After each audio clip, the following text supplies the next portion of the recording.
আজকে আমি আপনাদের দেখাবো প্রিসাইডিং অফিসাররা কিভাবে ভোটের আগের দিন অর্থাৎ ডিসিতে ইসিআই নেট অ্যাপ ইনস্টল করে কিভাবে তার লগ ইন করবেন এবং সেফ অ্যারাইভেল রিপোর্ট থেকে শুরু করে মকপোল রিপোর্ট, ভোটার টার্নআউট রিপোর্ট এবং পোল ক্লোজ রিপোর্ট কিভাবে আপনারা করবেন এই অ্যাপের থ্রু দিয়ে। চলুন সেই বিষয়ে আজকে বিস্তারিত জেনে নেব। সবার প্রথমে আপনারা আপনাদের মোবাইলে ইসিআই নেট অ্যাপটি ইনস্টল করে ওপেন করবেন। এরপর ডান দিকের উপরে দেখুন কোনায় তিনটে দাগ আছে, ওখানে ক্লিক করে অফিসার্স লগ ইনে ক্লিক করবেন। এরপর কন্ডাক্ট অফ ইলেকশন এটি সিলেক্ট করবেন এবং নেক্সট করবেন। এরপর এরকম একটি পেজ ওপেন হবে। এরপর দেখুন আপনারা দেখতে পাচ্ছেন প্রিসাইডিং অফিসার ব্র্যাকেটে পিআরও লেখা আছে, তার বাঁদিকে একটা রেডিও বাটন আছে, রেডিও বাটনে ক্লিক করে নেক্সট করবেন। নেক্সট করলে আপনাদের যে রেজিস্টার মোবাইল নাম্বার সেই রেজিস্টার মোবাইল নাম্বারটি এখানে দেবেন এবং সেন্ড ওটিপি করবেন। এরপর আপনাদের ফোনে যে ওটিপিটি আসবে সেই ওটিপি দিয়ে ভেরিফাই করলে এরকম একটি পেজ ওপেন হবে। এরপর আপনারা এখানে যে প্রিফিল্ড তথ্যগুলো থাকবে সেগুলো ভালো করে চেক করে নেবেন, অর্থাৎ আপনাদের নাম, আপনার কোন পুলিশ স্টেশনে ডিউটি পড়েছে সেই পুলিশ স্টেশনের নাম এবং নাম্বার, সেই পুলিশ স্টেশনে ভোটার কত, সেই যাবতীয় তথ্যগুলো আপনারা এখান থেকে একবার ভালো করে চেক করে নেবেন। এরপর দেখুন আছে পোলিং পার্টি ডিটেলস। এইখানে ঢুকে আপনারা আপনাদের যে পোলিং পার্টির কে কে থাকবে সেই নামগুলো দেখতে পাবেন। এরপর আপনারা আপনাদের যে আরও বা সেক্টর অফিসার থাকবে তাদের নাম আপনারা এখানে দেখতে পারবেন। এরপর আপনাদের যে বিএলও ট্যাগ থাকবে সেই বিএলও নামও আপনারা এখান থেকে দেখতে পারবেন। আপনারা ভোটের আগের দিন অর্থাৎ P-1 ডেতে ডিসি থেকে সমস্ত মেটেরিয়াল সংগ্রহ করার পরে বুথে পৌঁছানোর পর আপনাদের যেটা প্রথম রিপোর্ট থাকবে সেফ অ্যারাইভেল রিপোর্ট। এর জন্য আপনারা এই পোলিং পার্টি স্ট্যাটাসে ঢুকবেন এবং এখানে ঢুকলে দেখতে পাবেন have you arrived at the polling station? Yes, I have arrived. এখানে ক্লিক করবেন। এখানে ক্লিক করলে polling party arrival status updated successfully এই কথাটি দেখাবে। এরপর ওই দিন আর আপনাদের কোনো রিপোর্ট পাঠাতে হবে না। এরপর যেটা মেন রিপোর্ট পরের দিন অর্থাৎ ভোটের দিন সকালবেলায় মক পোল স্টার্ট হওয়ার পরে আপনাদেরকে এই অ্যাপে মক পোলে ক্লিক করতে হবে এবং তারপরে দেখুন আছে ইয়েস মক পোল স্টার্টেড। এখানে ক্লিক করলে আপনাদের যে মক পোল শুরু হয়েছে সেটা দেখিয়ে দেবে যে সাকসেসফুলি স্টার্ট হয়েছে। এরপর আপনার ওই মক পোলে কতজন পোলিং এজেন্ট উপস্থিত ছিল সেটা সিলেক্ট করবেন।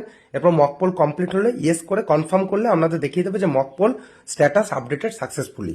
এরপর পোল স্টার্ট হয়ে গেলে আপনারা এখানে স্টার্ট পোলে গিয়ে ইয়েস পোল স্টার্টেড এখানে ক্লিক করবেন, তাহলে দেখাবে poll start status updated successfully. ক্ষেত্রে আপনাদেরকে বলে রাখি আপনারা যখনই কোনো রিপোর্ট সাবমিট করবেন তখনই সেই স্ট্যাটাস রিপোর্টটা পেন্ডিং থেকে কমপ্লিটেড হয়ে যাবে।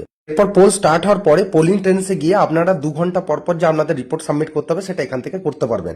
এক্ষেত্রে বলে রাখি অতি অবশ্যই আপনাদের কিন্তু কিউমুলেটিভ রিপোর্ট সাবমিট করতে হবে, অর্থাৎ আপনাদের ভোট শুরুর টাইম হচ্ছে সকাল 7টা, সেই টাইমটাকে বেস্ট টাইম রেখে যে সময় আপনারা রিপোর্ট সাবমিট করছেন ওই 7টা থেকে ওই টাইম পর্যন্ত কত ভোট হয়েছে সেই সংখ্যাটাই আপনাদের এখানে দেখাতে হবে। আপনাদের এক্ষেত্রে প্রথম রিপোর্ট যেটা সেটা সাবমিট করতে হবে সকাল 9টা 20-র মধ্যে। সেই সময় আপনারা সকাল 7টা থেকে 9টা অর্থাৎ প্রথম 2 ঘন্টায় কত ভোট হলো সেই সংখ্যাটা আপনারা দেবেন। এরপর যখন আপনারা দেবেন সেকেন্ড রিপোর্ট অর্থাৎ 11টা 20-র মধ্যে, তখন আপনারা কিন্তু যে রিপোর্টটা দেবেন সকাল 7টা থেকে 11টা পর্যন্ত আপনাদের যে পরিমাণ ভোট পড়বে সেই ভোটের সংখ্যাটা আপনাদের দেখাতে হবে।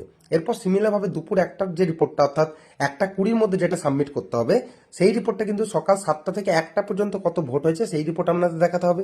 সিমিলারভাবে যে 3টে 20 বা 5টা 20-র মধ্যে যে রিপোর্ট আপনাকে দিতে হবে সেটা হচ্ছে সকাল 7টা থেকে 3টে পর্যন্ত কত ভোট হয়েছে এবং সকাল 7টা থেকে 5টা পর্যন্ত কত ভোট হয়েছে সেটা আপনাদের কিন্তু এখানে উল্লেখ করতে হবে। এরপরে আপনারা যদি লাইনে দাঁড়িয়ে থাকা ভোটারদের কিউ স্লিপ বা টোকেন ইস্যু করে থাকেন তাহলে কতজন ভোটারকে এরকম টোকেন ইস্যু করেছেন সেই সংখ্যাটা এখানে উল্লেখ করতে হবে এবং সাবমিট করতে হবে।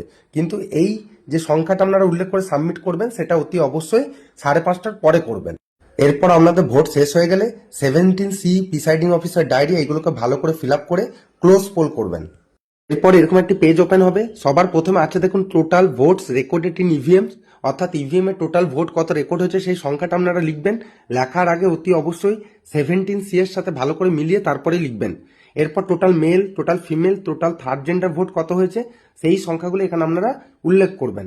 এরপর যদি কোনো ইডিসি বা টেন্ডার ভোট বা টেস্ট ভোট থাকে সেগুলো উল্লেখ করবেন এবং একইভাবে যদি কোনো ওভারসিজ ভোট থাকে সেমভাবে মেল, ফিমেল এবং থার্ড জেন্ডার ভোটের সংখ্যা উল্লেখ করে সাবমিট করবেন। এক্ষেত্রে আপনাদের বলে রাখি কোনো ভুলবশত যদি ভুল ডেটা সাবমিট হয়ে যায় সেক্ষেত্রে ওই দিন রাত 12টা পর্যন্ত আপনারা সেই ডেটাটিকে এডিট করতে পারবেন, কিন্তু রাত 12টা পেরিয়ে গেলে কোনো মতে আর ডেটা এডিট পসিবল নয়। সুতরাং আপনাদেরকে বলবো আপনারা যখন ডেটা সাবমিশন করবেন তখন খুব সতর্কভাবে এবং ঠান্ডা মাথায় সঠিক ডেটা সাবমিট করবেন, কোনোভাবেই যেন ভুল না হয়।